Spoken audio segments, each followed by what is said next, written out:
তো hello guys, আমি আপনাদের মাঝে চলে এলাম কাজী মমিনুর রহমান মুন্না। এই যে এখানে আমরা এখন মন্নুর পার্কে আপনাদের যে পরিদর্শন করতেছি, এখানে আপনার চতুর্থ সেটটা আমরা দেখানোর চেষ্টা করতেছি।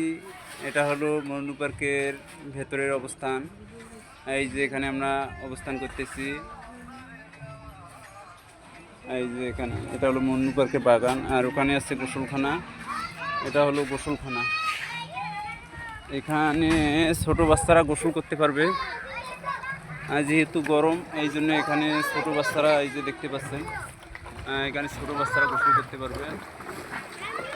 এই যে তাদের সব রকমের কার্যক্রম এখানে আছে।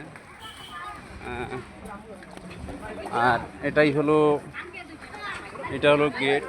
এর সামনে যেটা দেখতে পাচ্ছেন, এই দিক দিয়ে যাতায়াত করে লোকজন। ওখানে খেলনা, ছোট বাচ্চাদের আরও অনেক কিছু জিনিস আছে। এই যে আপনারা দেখতেই পাচ্ছেন, ওখানে জিনিস দেখা যাচ্ছে বহুত।